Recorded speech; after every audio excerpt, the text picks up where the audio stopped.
Good morning, everyone. Good morning, good morning, good morning, wherever you are coming in from. One of my favorite parts of this show is when people put in the comments where they're from. Doesn't matter if you happen to be with us here live. It's 9 o'clock Eastern Standard Time, like clockwork, every single Saturday. We start getting excited about this show right after we actually get done with it. So good morning, good morning, good morning. Again, one of my favorite things is when you put in where you're coming in from.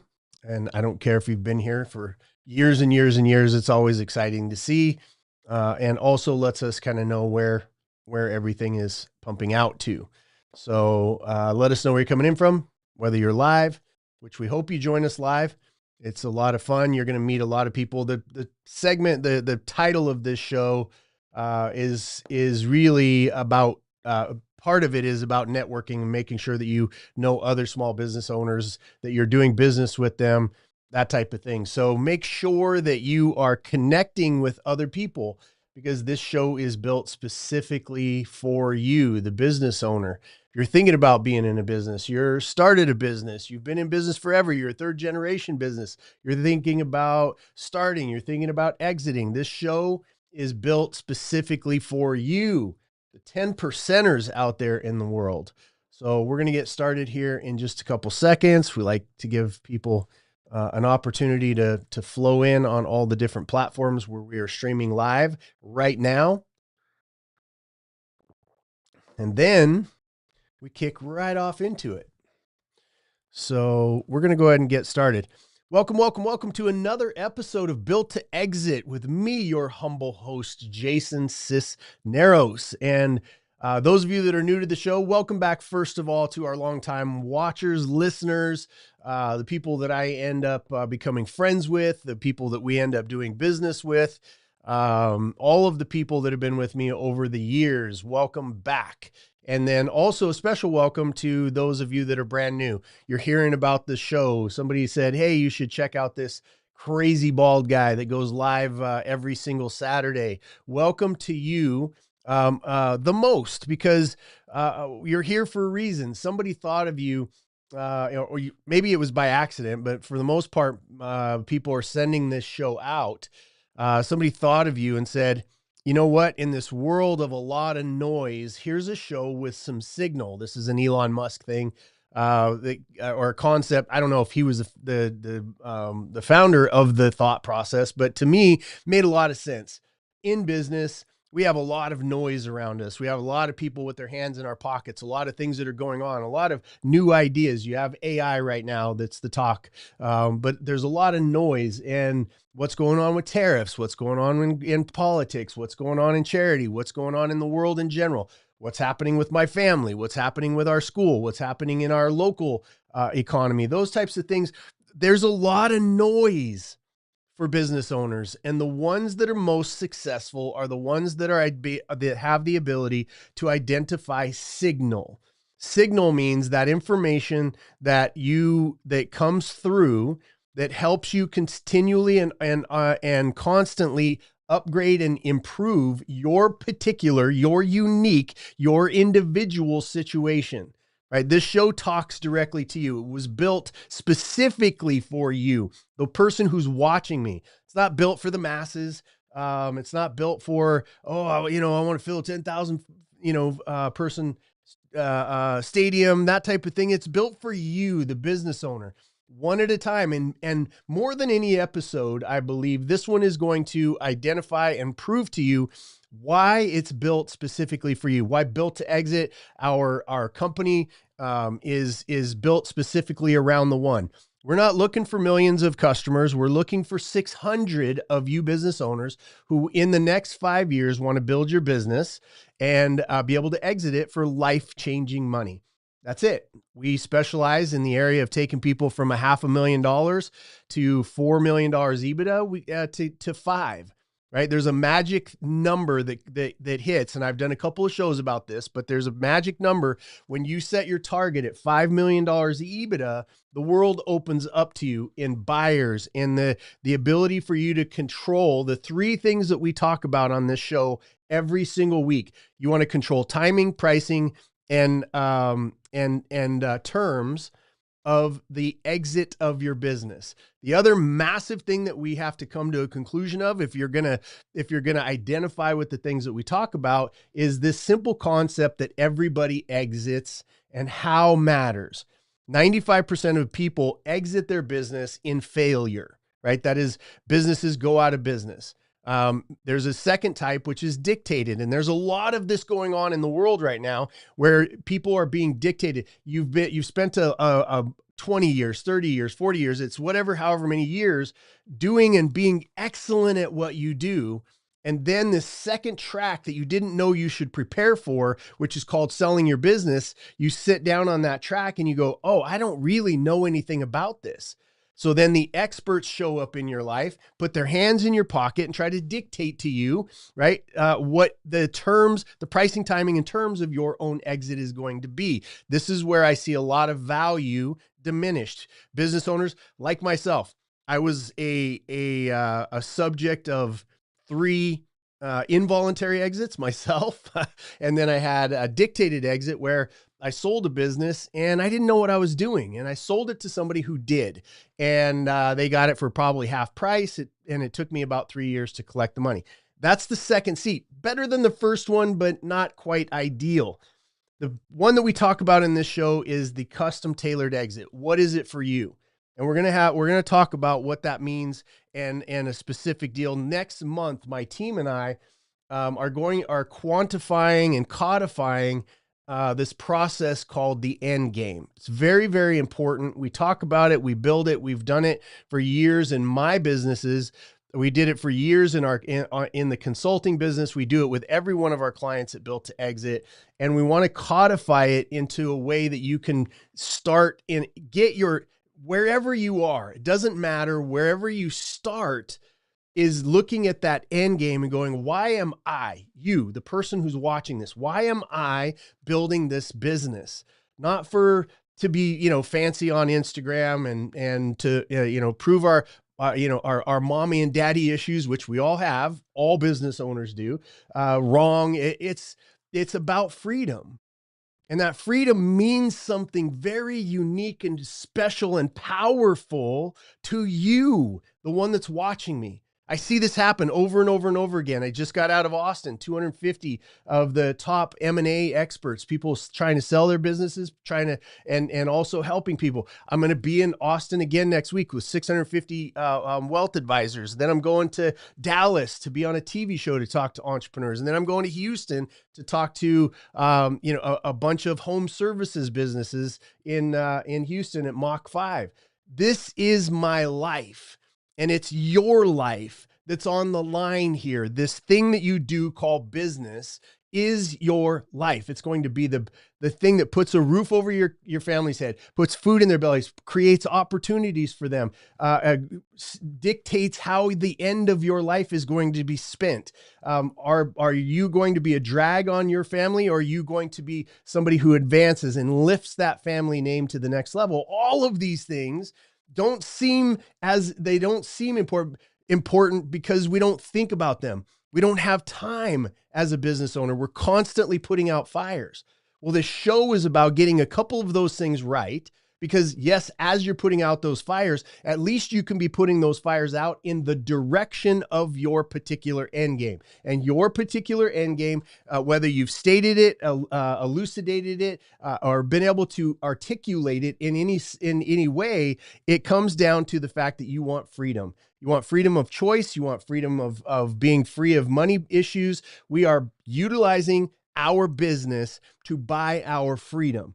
That's what this show is about. This show is about you. It's about the individual. That's why it gets shared. Onesie, twosies. This, I know a guy. I know my mom needs this. My grandpa needs this. My dad needs this. My husband needs this. My wife needs this. That's where this group of people comes from. So get to know the people that are watching with you. Get to know the people that are making comments now and as it hits YouTube and the replay gets put out. Get to know each other. Super, super important. So let's get into it today. This is a subject of my next Forbes article, by the way. You're getting a little sneak peek into what my next Forbes article is going to be. And we started to think about it from the perspective of what's important. And yes, how to onboard. We do these shows. We do specific solutions for you. You can always DM us or email us at jasoncisneros.com or builttoexit.biz and tell us, hey, I would really love it if you would do a show about onboarding or cash flow or finances or whatever it is. We do those specific shows. This is a broader show because every once in a while, I've got to remind people who they are, what game they're playing, and what the future holds for us if we hold firm and modify our approach just a little bit to put the control of price, timing, and terms back in your pocket. You're the ones that are taking the time off from life. You are the ones that are sacrificing to build your business. You're the ones that are sacrificing time with your family. You are the ones that are not going to the concerts and maybe skipping a wedding or doing those types of things. You're the ones that are doing that. And what I don't like seeing is you, the one that takes all the risk, getting everybody around you when you do get ready to exit your business, have their hand in your pocket and be rushing the process so that you get 30, 40, 50% of the value of what you should be getting, or you get screwed out of it completely while everybody's in a rush to get their percentage of your sale, of your business, of your sweat, your tears, your blood, your sacrifices. This show is sell-side advocacy. Doesn't exist very many places in the world. So welcome here. We love protecting our clients. We love unwinding bad sales. We like saving businesses. My life previous to this was a turnaround specialist. Then I bought and built my own businesses and went through all of this. We're currently buying businesses. We're in HPC on the AI side. We're in medical. We're in cannabis. We're in just all of these businesses. So we're playing the same game that you are. We're playing the same game that you are. So that's what we're going to talk about today. Let's get into the show. Okay. Business is freedom. The merchant class is awakening. What do I mean by the merchant class? I mean that you and I, we're 10% of the world, and that number has remained consistent over time. We are very, very odd in comparison to people who are looking for certainty in life. We are not. We are looking for more control over our own life. We are looking for more control over our own financial destiny. And yes, when we come to the proper conclusion, we are the ones that realize we can eventually buy our own freedom. We can buy our own freedom with this thing called business, this blessing that we've been given, this eye blink of time when you can come from nobody from nowhere. You're looking at one, you're talking to one right now, a nobody from nowhere that was able to take a construct called business and it gave me the ability to challenge my demons, to overcome my weaknesses, for me to set in stone what I wanted out of my life and then deliver it by biblical principles of falling in love with somebody else's outcome, right? Starting small, starting with a hope, a dream, and getting that concreted in what was the amount for me, and to be able to free myself and then to be able to free other people in philanthropic stuff that we do these days, rescuing children, domestic violence, feeding people, veterans issues. All of the things that we're passionate about come from the ability of excess. I got free. Now we can free other people. That's what I want for you. And I know that that's what you want in your heart, because that's what solidifies and draws together those of us that are part of the 10% that will die on our feet rather than die on our knees. Okay. We want to die on our feet and at least trying, right? There's Mark Anderson says it, and most recently said, if you are an entrepreneur, you can't not be an entrepreneur. You may even be in a corporate job, and you're like, I have that pull.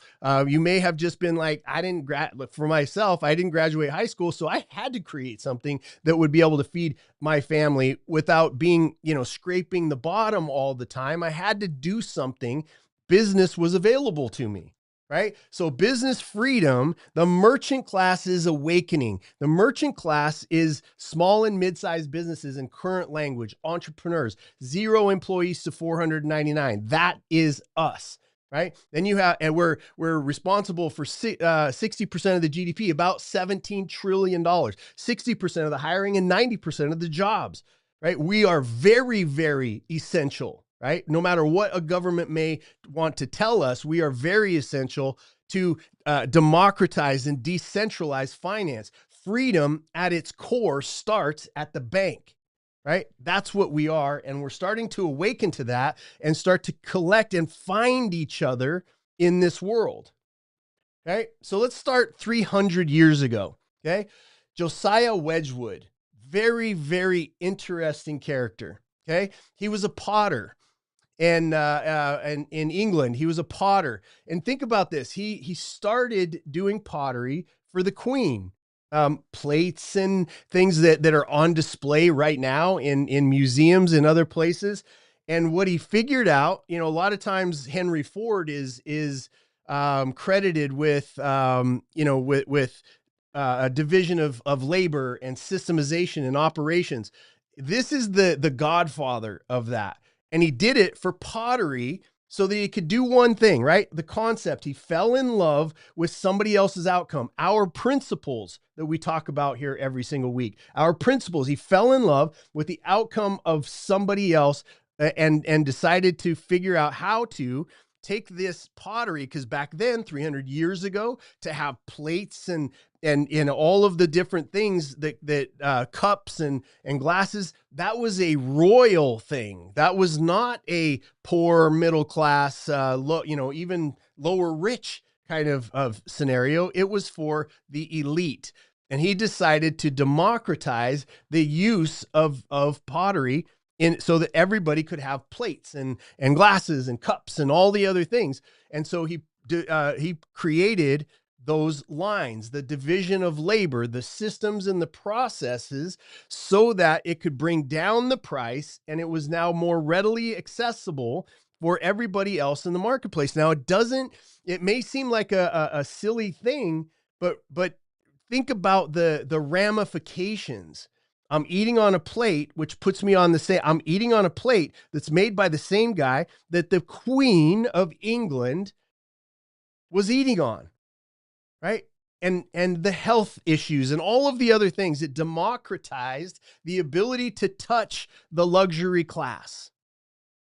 It was some luxury that the middle class could now own. It started to democratize. What we see today is the democratization of status, more and more and more, right? You don't have to be somebody in the elite. You don't have to be from a wealthy family. It democratizes status, which starts to also bring up competence being the thing that gets rewarded, because you could be a nobody from nowhere and solve somebody's problem at a higher level. And now you can then become part of that upper status. You can earn more money. You can do without that, we're stuck with classism. You're stuck with where you were born. It's just a reminder for some of us sometimes to remember how grateful we should be for being born in this eye blink of a time in this country, particularly in the United States. And I know I have overseas viewers and that type of thing. It's still the same, right? It's been status has been democratized. And so if that happens now, whether your name is X or Y or Z or whatever it is, if you perform and you perform better and you fall in love with somebody else's outcome, you too can elevate your status and change the stars of your family's last name. Very, very important. Now, the last piece on here that I put, the abolitionist, okay? He created that coin that you can see there. And it was in a very, very, I wanted to read it. It says, "Am I not a man and a brother?" And this piece, this particular piece was commissioned by him and became a signal back in 300 years ago, where they were fighting slavery in England. And this became the siren call to end slavery in England, right? Am I not a brother? Am I not a man? And am I not a brother? And this became the symbol of it. With his wealth, he went on. With his excess, he went on to ease suffering. That is the siren's call. That is the heart of a ethical capitalist, is for us to go, okay, now I've gotten my freedom. What can I fight? What thing can I fight to ease suffering for other people? Because we're honor bound. Most of us that are successful in business have suffered some kind of trauma in our life. We've overcome some kind of neglect. We've overcome some kind of ridicule, some sort of embarrassment, some sort of, my family was nothing, I'm going to make my family something. Most of us have started out like I did, where my success was almost a petty level to say, see, you thought I was nothing and look at me now. Right? You grow beyond that, but that is the instigator for most of us that build our own businesses. I'm going to control my own destiny. I'm not going to be the person who was made fun of for being poor when I was a kid. I'm not going to, but that's where we start. And so we have a heart that builds in us, that builds inside of us an empathy for those people who need an extra hand up. It builds an extra level of empathy so that now we go, oh shit, I've got X amount of dollars. I can now go rescue kids, right? My first love, my first passion with my excess was domestic violence, because that was the environment that I was raised in. My mom was beat. I started stepping in front of her to take her beatings when I was like 9 years old. And the beatings went on until I was 17, when he went to prison for attempted murder of me and my mom. Those beatings went on. There was a constant life. And everybody, oh, why don't you just leave? She couldn't leave. He would threaten, our family members. They would kidnap me. He would do all these crazy things that my mother was trapped in her own home. And so you're damn right, I was passionate about that. I am passionate about that, to be able to create opportunity and be able to say, hey, here's a hand up. You can leave and feed your family and have some legal representation against that person who's trying to control you. Let's put them in jail. Let's have them get rehabilitated. Those kind of things. Yes, you're damn straight. When I had excess, I was able to take that as a cudgel back against the thing, the bullies in my own life. And I know you're built the same way. I know we are built the same way. I've seen it with all the 3,000 presentations I've done around the world, with the dinners that I've had. We have the same heart. Yes, we've been traumatized. Yes, there's some shit that happened to us in our life. But guess what? When we get free, and it is strengthened by the fact that we have built our businesses to a place where we have financial freedom and financial strength, that gives us a cudgel to go back and ease suffering for other people, because we did not have us in our life at the time. This man with pottery was able to completely fund and impact and ease suffering for millions of slaves in England at the time. That's what he did with his excess. And he started with one piece of pottery. What is your one piece of pottery? Let's go to a little bit more recent. 150 years ago. Let's go to Cornelius Vanderbilt. A lot of you know the Vanderbilts as the people that connected on trains and with our railways. Guess what? Started with one single ferry boat. One single ferry boat. How about that? Okay. Everything that you know about the Vanderbilts, and you can study and research these names so that you can understand, but started with one single ferry boat. The concept was, I'm going to fall in love with the idea of somebody who wants to get from this shore to that shore, and I'm going to take them back and forth. And for that, I'm going to, as a merchant, because it's in my DNA, I'm going to get paid for easing somebody's suffering, for improving the mobility from one island to the other, from one shore to the other. I am going to then increase the ability for other people to be able to do commerce and build their own businesses by being able to have mobility. Right. So they grew to a network of ferries, and then it grew to, oh my gosh, we could put rails on the ground and have trains connecting. And he concept and fell in love with and identified the opportunity of mobility. We take it for granted these days that we can get on the internet. This man was responsible for the internet of his time.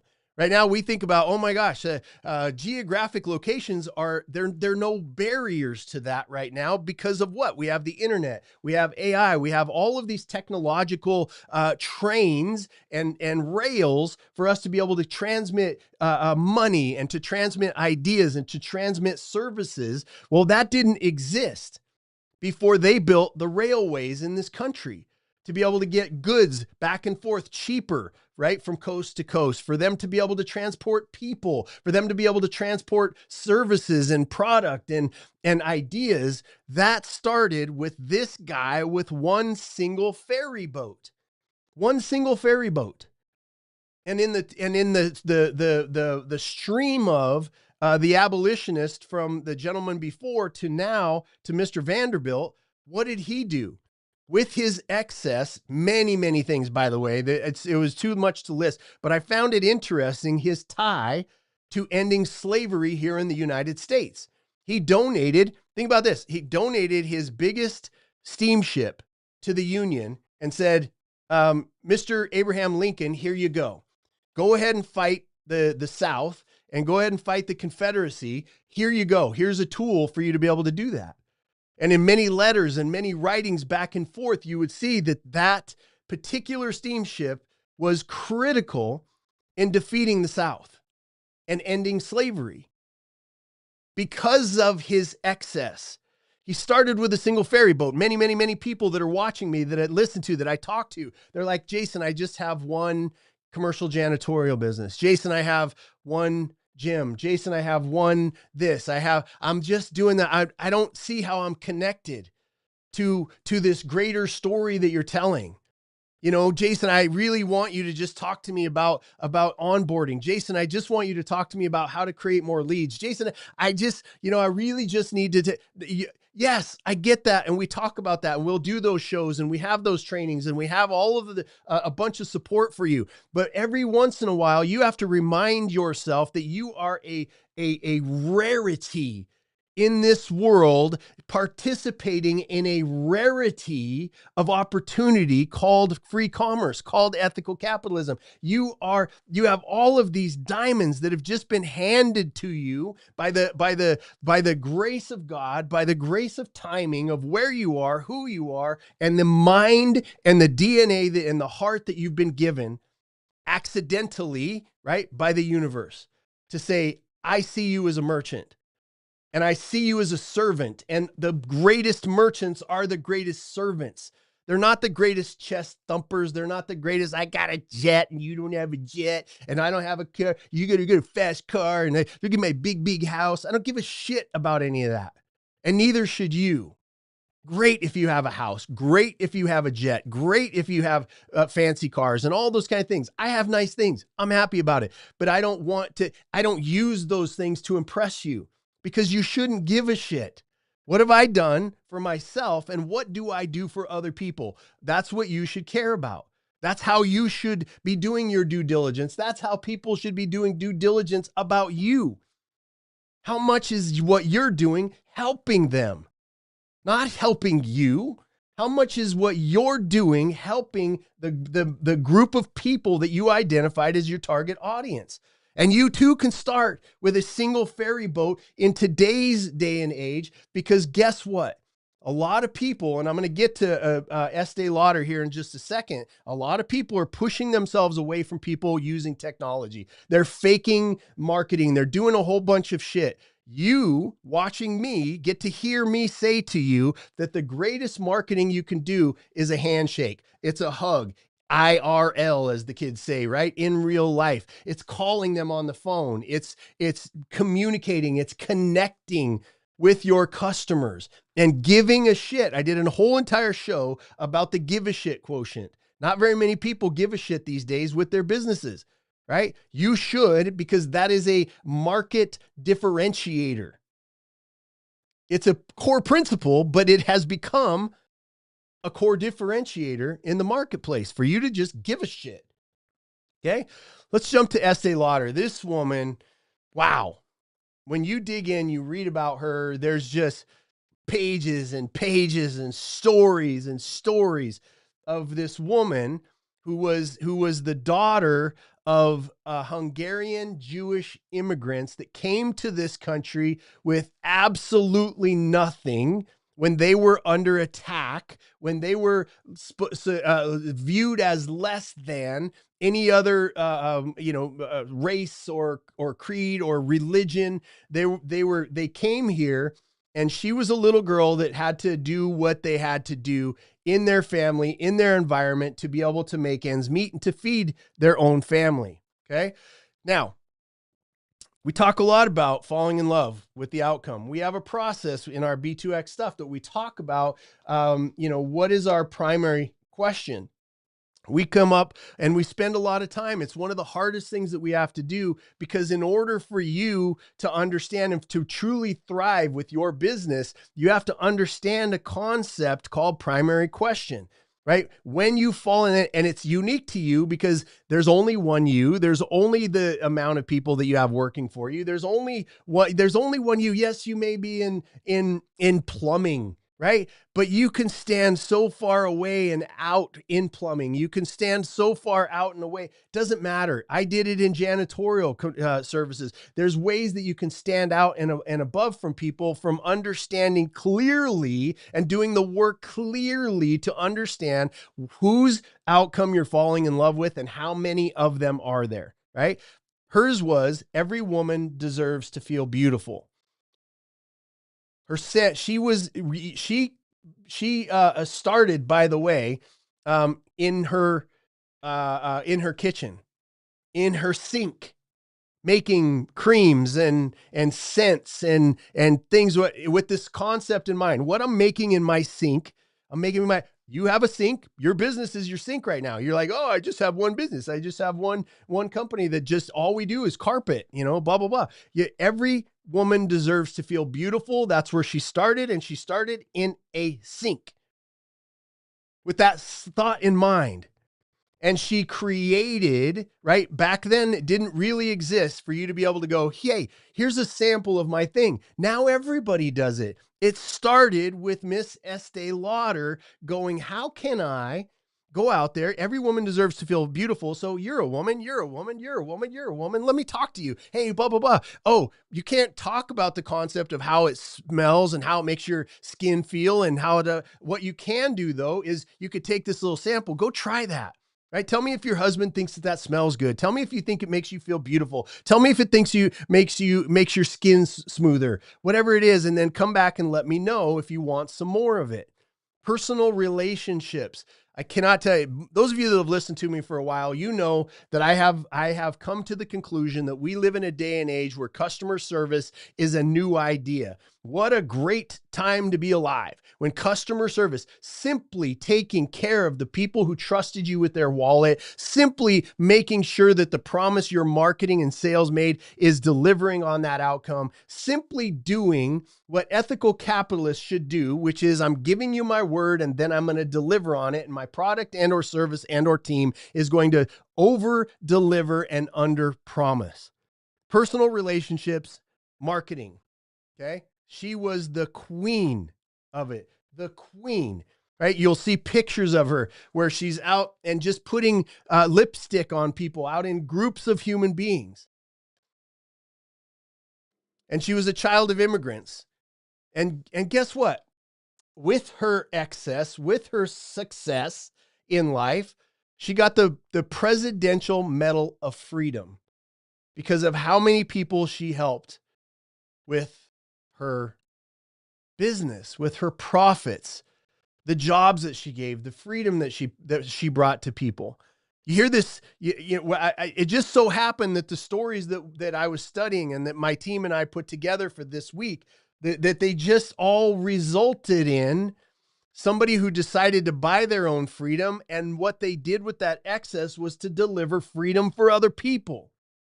It is odd, right? Call it strange, if you will, that is the commonality of people who figure it out, build a business, optimize that business, exit that business, or have the excess to go on and serve other people.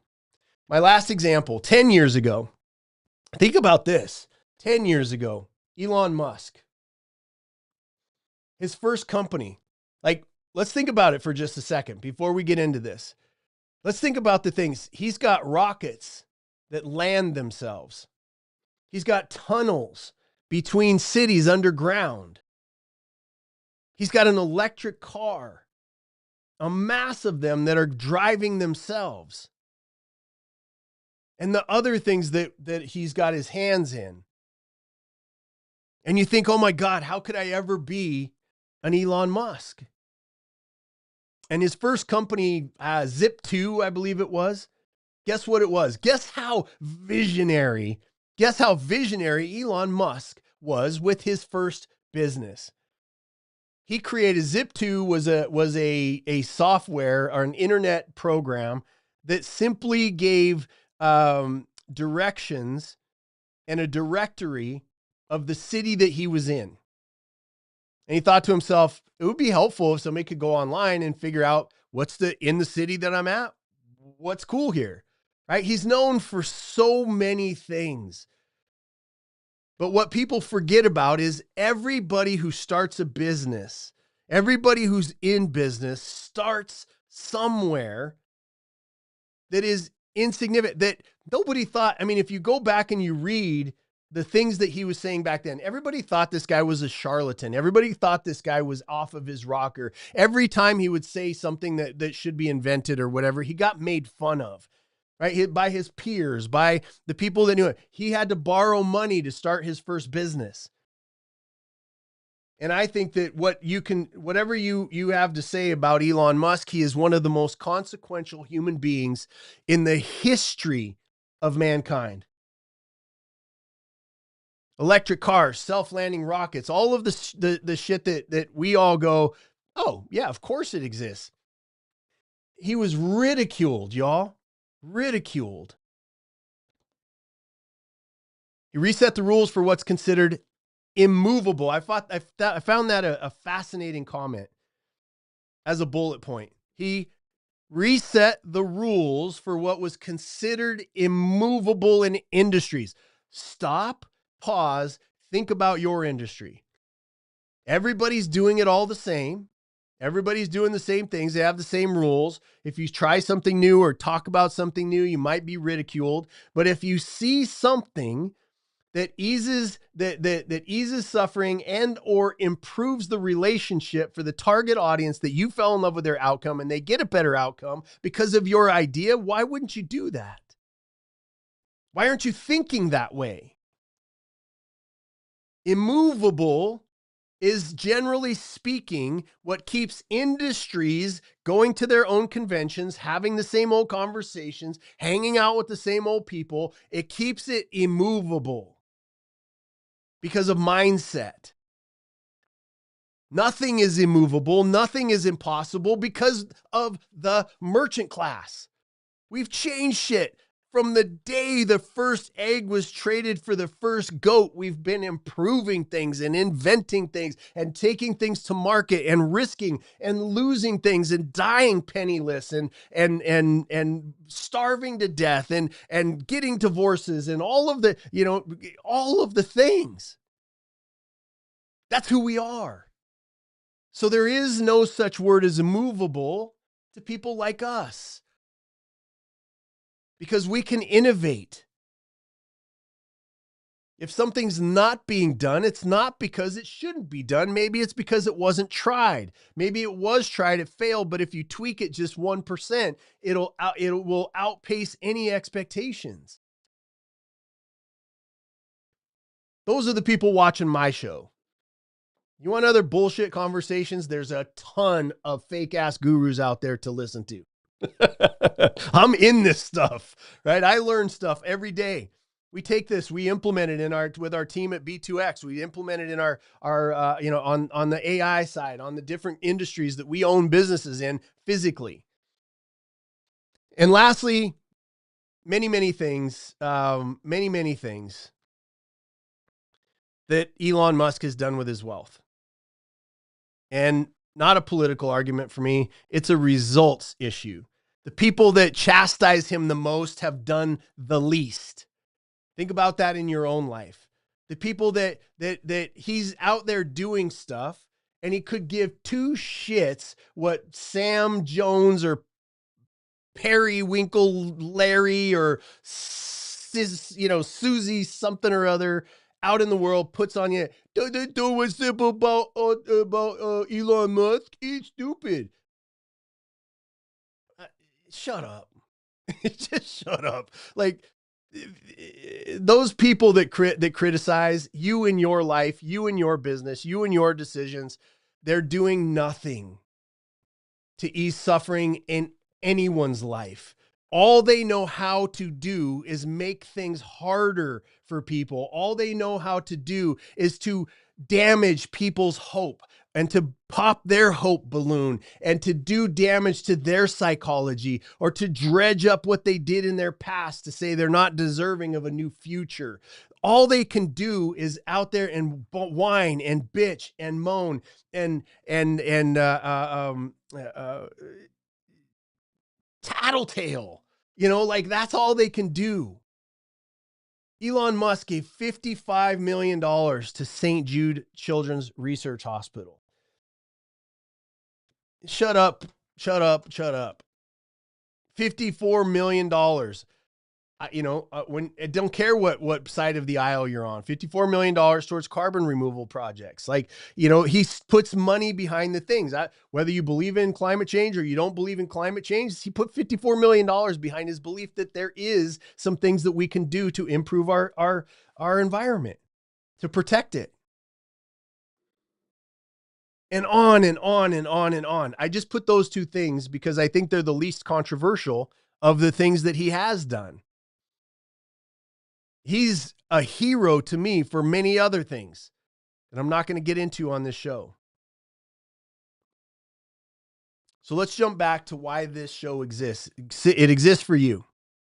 It exists for you and I to have a one-on-one conversation, for me to challenge you through challenging me, through challenging my team, through my team challenging me, through the world challenging us at whatever time we find ourselves. Oh, it's so different now, Jason, because AI is challenging. Oh, I just go back through history. There's always been challenges for business owners, and we've always adjusted, innovated, come out on the other side, created things. Not some people that are locked into the old way, they go out of business, 95% of them. I don't want to be one of those people. So I'm going to hang out with and study intrinsically. I'm going to study the people that have survived and exited and become free themselves to free other people. That is where I'm going. That's where I'm going to spend my time. Lots of bullshit artists out there that can make you feel good about yourself. Have at it. 50 million sales there because they had a great and I'm selling marketing and I'm doing blah, blah, blah, blah, blah, and funnels and all this other kind of shit. Did they or have they impacted the bottom line of 95% of businesses failing, or did they just reach in to the pockets of people who have a hope for freeing themselves and go, I know that you have hope and I'm going to sucker you out of it because I know psychological tactics and I know strategies and I know how to get you to have FOMO and I know how to get you to reach in and take a credit card that you should be investing into your business to invest it in a whole pile of horse shit because everybody else is doing it. When you invest in your business, there should be an ROI. Period. End of sentence. Period. End of sentence. When you hire, and I'm going to talk about branding, marketing for just a second. When you hire anybody for branding and marketing and all these other kind of things, know that industry exists for one reason. branding and marketing and all of the stuff that you see out there, the fancy, the funnels, all that kind of stuff, it exists for one reason. Two, the bad reason is to make those marketers rich. The good reason that you should put all of your due diligence into is to say marketing in my website, my colors, my font, my anything that it might sign on my business, my whatever that it is that I'm doing. When you pay someone for that, there should be an ROI in how many leads they create for you. That's the whole reason. Next time you talk to somebody in branding marketing, they're like, well, my package is $25,000 and you're going to get 75 books and you're going to get 22 da-da-da-da-da. How the crap, I caught myself, how the crap is what I buy from you going to create a lead for me? Draw that straight line and I'm in. Because if I pay somebody $1 and they go, you know what, for that $1, you're going to get 10 leads. And I know in my head that each one of those leads is $1. It's worth $1 to me. I'll hand somebody $1 to get 10 back all day long. I'll do that all day long. What I won't do is tell somebody, oh, there's $25,000 and blah, blah, blah, blah, blah. And they go for top of mind advertising. What is that? What is top of mind? Tell me this unique and magical thing called top of mind marketing. Tell me, how does it work? And how can you guarantee when you set that up for me, when that's going to turn into a conversation? It's my job as a business owner to close that lead. They're not responsible for that. That's my job as a business owner. Their job is to create the lead. That's why I'm paying them. And so if they can draw a straight line between the money you're going to give them and the amount of leads that it's going to create of your target audience, not bullshit leads, not, somebody you sell janitorial services and you have a whole bunch of people looking for rockets showing up as leads. No. Your target audience. If they cannot have that conversation with you, do not pay them.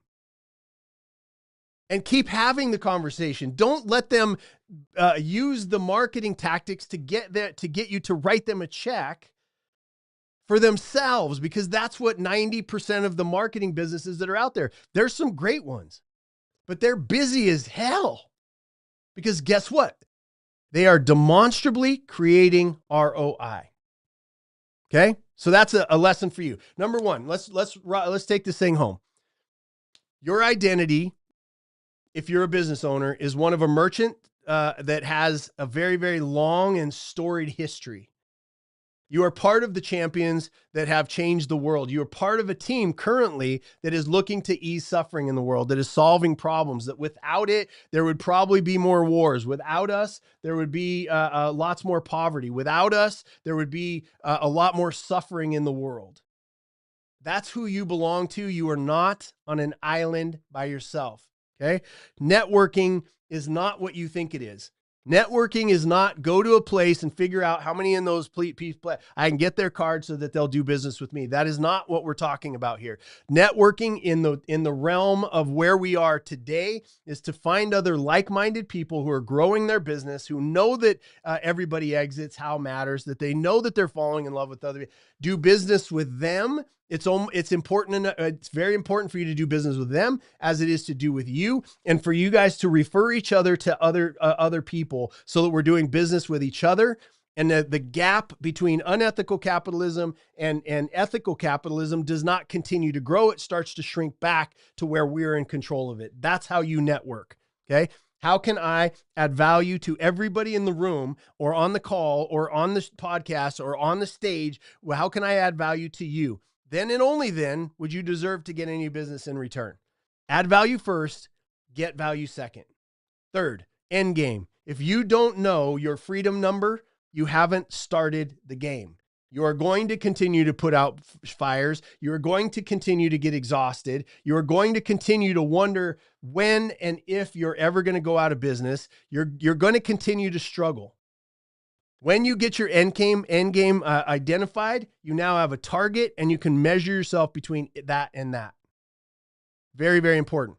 Fourth, gratitude. Gratitude for the idea. Stop complaining and bitching and moaning that you have so much to do as a business owner. You and I are blessed beyond words to be able to be living in this time with this opportunity called having a business. We are blessed beyond words. We do not deserve the opportunity that we have. It was given to us by many, many generations before, suffering to get to a place where you can freely, without any money in your pocket, go out and start a business and to start taking care of you and your family. Very, very important. Couple of parting shots. Okay. Merchants are small, stubborn, independent, and the heartbeat of freedom. We're the heartbeat of freedom. You got a lot of other things in your thing that called this body. You've got eyes, you've got a brain, you've got a mouth, you've got all these other things. But without that heart, you're dead. We, you, me, we think we're small because we have a tiny little business. But gathered together, we are mighty. Gathered together, we are significant. Your small, no matter how small it may be, is part of $17 trillion. And without you, that goes down and freedom goes a little further away for the rest of us. Owning your business is a declaration of independence for yourself when you identify and clarify what that independence costs. You're buying your freedom. You're not a lone wolf. Every single one of the people that I identified in today's episode, not a single one of them did it by themselves, and you won't either. Gather together, join us. We've got some cool stuff coming up on Facebook where we're just going to get together after these shows. We did it very successfully over on Twitter for many, many years. We're putting together a whole other environment where you guys can get to know each other, do business with each other, all those types of things. So seek out peers, like-minded, like-hearted peers, partner with people and other owners, and hang out with people that are like-minded and like-hearted. They don't have to look like you. They don't have to think like you. God, that would be a boring world. Okay? Know what your freedom number is. How much for you to buy your own freedom? And that's it, y'all. Thank you so much for joining me. I have such a great time. I get myself fired back up every time I do one of these episodes. We're going to get into some more tactical stuff next week. But every once in a while, you just need to be reminded who you are. I love that these shows are the ones that get, these shows and obviously the interviews, which I've got several really cool ones coming up, get shared the most. But it's good to listen to this and just remind yourself that you are a powerhouse as an individual, and you belong to a team of powerhouses and innovators that are the reason that the world is not insane. That's the reason why the world is not at, a world war type level for resources, because resources get increased when a business is successful, not decreased. Innovation makes things available for people so that they're not fighting over scarce resources, so that those resources are spread far and wide, or those resources at the end of the day, new resources are being invented so that democratization of finances is pressed further and further. We're the arbiters, right? I know that our warriors, the soldiers putting their lives on the line, are warriors for our freedom. But our merchants are definitely shoulder to shoulder in the fight for freedom. And it's got to start with you. Get yourself free. As Pastor Rudy used to tell me, a slave cannot free another slave. Oh, how true that was. I had to free myself of some mindsets. I had to free myself of some bad habits. I had to free myself of some bad thoughts and bad upbringing methods that I was taught, and all those. I had to overcome all of that to accept biblical values of adding value to somebody else, falling in love with the outcome of someone else, becoming as great of a servant as I possibly can. And I wish the same for you. And I appreciate everybody that watches this. I'm always humbled by the amount of people that watch, the people that quote back some of the things that I'm saying. I'm grateful beyond belief to be able to have this platform, and I take it seriously, and I guard it, and I guard you, because this is sell-side advocacy, business owner, founder protection. That's what we do. All right. I love you all very much. Go hug your families. Love deeper, try some new stuff, be innovative, reach out to somebody new, network your tail off, and build what you have into your level of freedom. And then let me know what that looks like. And if we can be of help, obviously reach out on builttoexit.biz, jasoncisneros.com, or find me and come and give me a hug at the many, many events that I'm speaking at between now and hopefully the end of my life. I want to be on those stages. God bless. I love you very much. Peace.